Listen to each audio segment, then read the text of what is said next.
All right.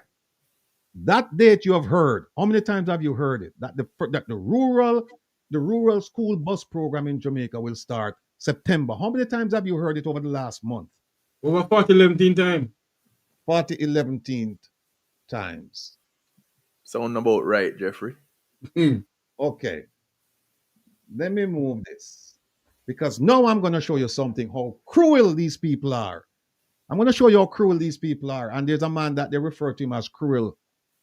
You know what? Here we go. Take a look at that, people. It says pilot rural school bus system rolls out September. Look at the date. August 30, 2017.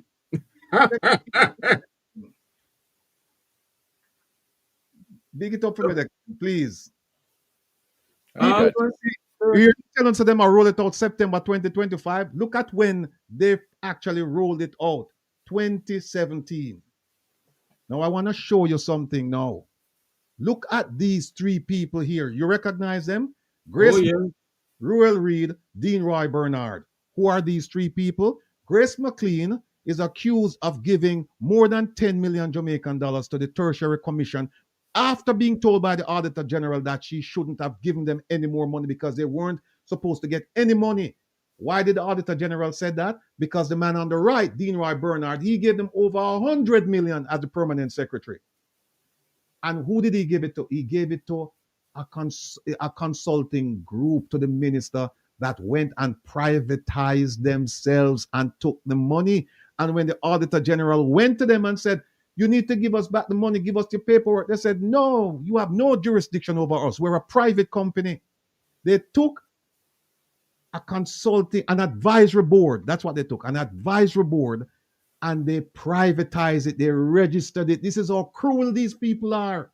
These three people you see there, the one in the middle, he's accused of pilfering or being associated with over 50 million Jamaican dollars missing. He's accused. He's in court right now.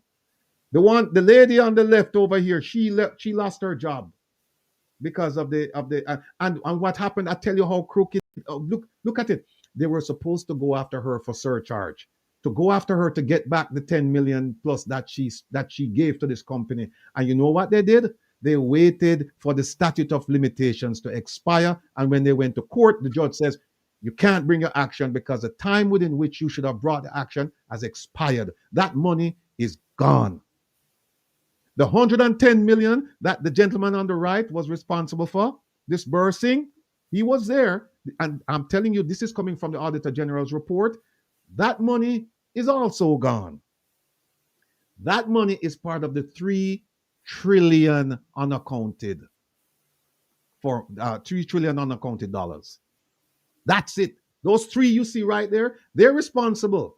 50 million and 170 million plus between the three of them.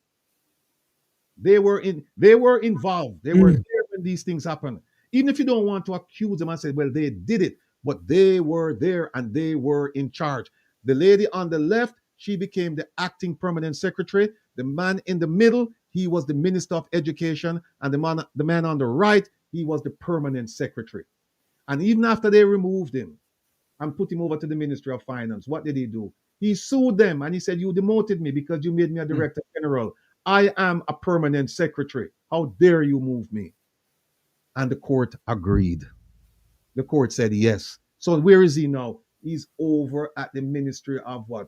Gender, Entertainment, whatever Miss Babsy Grange's ministry is called. He's over there now as a permanent secretary. And guess what, people? It is the only ministry in the government of Jamaica with 2 permanent secretaries.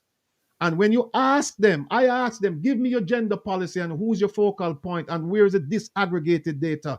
And to date, they haven't given it to me. They said, Mr. Rattigan, we need another 30 days, sir, to figure this one out. And they're the ones who are piloting the gender program. What can go so? Here it is right here, people. But I have something else to show you. Kevin Smollett, let me show the people how much money missing. I want to hear nothing more about it from 2017. There it is right there. The Ministry of Education, Youth and Information will be rolling out a pilot rural school bus transport system in September through a special partnership with the Ministry of Transport and Mining. And this was disclosed by Senator Ruel Reed. Here it is, people. Students from 91 primary and secondary schools in 8 parishes will benefit in the first phase.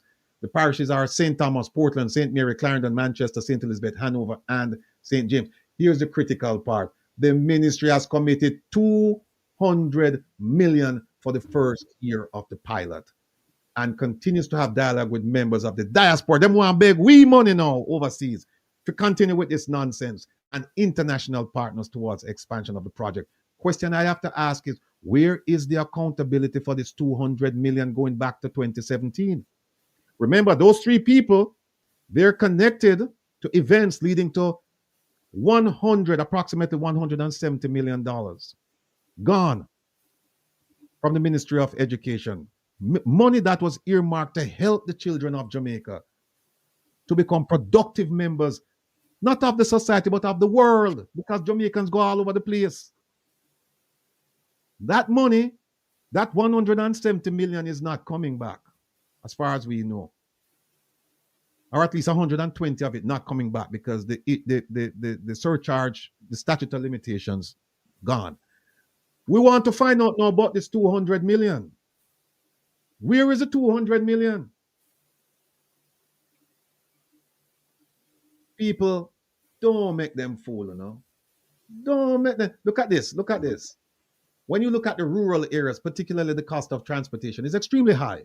And we're very certain that it is a main contributory factor to the absenteeism, because they're saying that the country picked them, but they might come to school late, they're not coming on time, they're not coming at all. And so we need to get them buses. If them can't, no, if them pick they can't come. What this means is that it's free buses, you know.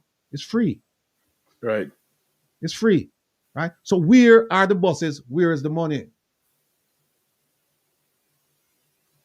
Let me see what else we have here.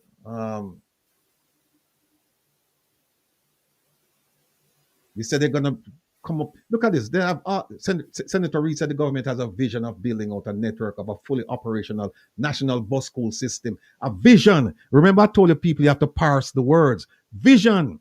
A vision doesn't mean it's going to happen now. A vision is something that's going to happen in the future. But did you know in 2017 that this wouldn't happen? And did you know that in come 2025 you would get another scheme saying that we're rolling out a rural school bus program? Did you know this? Not a scam. Did you know this, people? Then look at this. Look at this. It says the objective of the pilot include the provision of a safe mode of transit. Tell me if you hear this language. If you're hearing this language today, the objective include the provision of a safe mode of transportation, scheduled transportation for targeted schools, affordable transportation for students, and improving the attendance of students in rural areas. When you hear that language, when you hear that, Yes. Oh, yes. And they said the bus and taxi operators are rapists and thieves and criminals. So they have to get that for them. For the people, students. people, let me tell you something. If you thought that this was knowledge, you have something else coming. If you thought that this was a bombshell, because a lot of you did not know that there was a rural school program announced in 2017 and 200 million Jamaican dollars in 2017, which are more money then than now.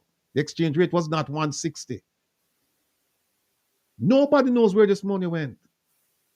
We don't know if buses were bought, if the money was given away. We don't get an account. We don't get accountability of this. Maybe, sorry, maybe you should ask a goodly person who loves to talk and talk and talk, who has read the manifesto. He was there.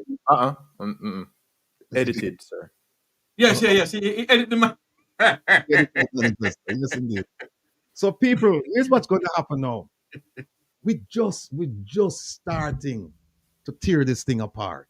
Remember now, you see what we're focused on? We're focused on an alternative to the diesel buses. We're saying they could have purchased electric buses, and we're going to show you the cost, the comparison. We're going to show you that.